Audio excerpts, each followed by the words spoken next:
Am I the a-hole for not wanting to take care of my late father's children?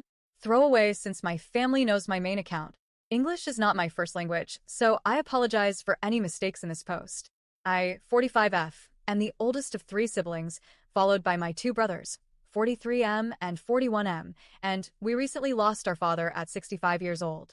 There's no nice way to say this, but my father was a typical ladies' man, and even when he was an excellent father, a provider, and a constant presence in the lives of his three children, he as a partner was always incapable of being faithful.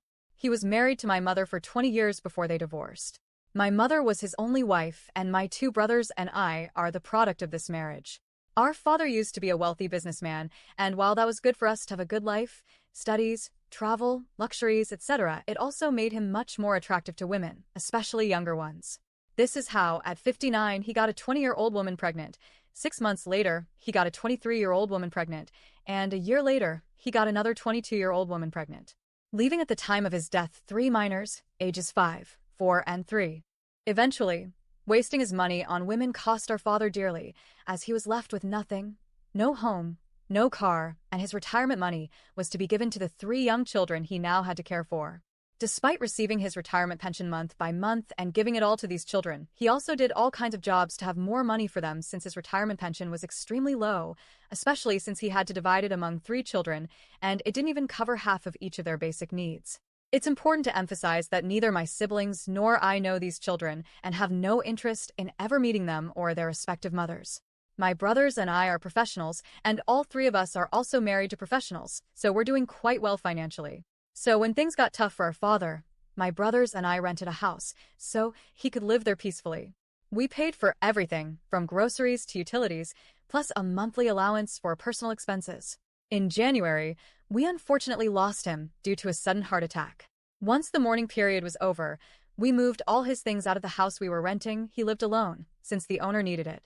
We were never interested in asking what would happen to his monthly retirement money because we knew it would continue to be sent to the children he left behind, and at the end of his life, he had no assets, no possessions, no savings accounts, no life insurance. Months passed, and 2 weeks ago, the 3 women with whom my father had fathered those children came knocking on my door. I was just arriving home and saw them outside. I got out of my car and asked them what they were doing in my house. Long story short, they want money. They talked about how life had been really hard since my dad died, and that since he had passed away, it was now up to me and my brothers to take care of their little siblings since what each one of them is receiving each month from my dad's pension was a pittance, and they didn't even have enough to eat. I told them those children were their problem, and this kind of things happen when someone gets pregnant with an older man, hoping that would solve their lives, but now it was up to each one of them to work in whatever they could to support themselves and their children. I went into my house, closed the door, and didn't let them say another word to me. I immediately called my 2 brothers to a meeting, and they were in complete agreement with what I did, since we didn't want to have any relationship with those women or their children. The problem escalated when these 3 women complained to my uncles and aunts, my dad's brothers and sisters, telling them that we were cruel and heartless people, that it was unfair to see my dad's older children living in luxury, huge houses, traveling frequently, while the younger ones couldn't even afford a pair of shoes. They called and texted all 3 of us every day for a week, claiming it was our responsibility to look after those children. We ended up blocking my dad's entire family. Our mother remains completely out of the loop, and so do our respective partners. My siblings and I remain completely convinced that it's not our responsibility to take care of those children, and we believe their mothers are young enough to work hard to look after them and provide them with everything they need. So, am I the a-hole?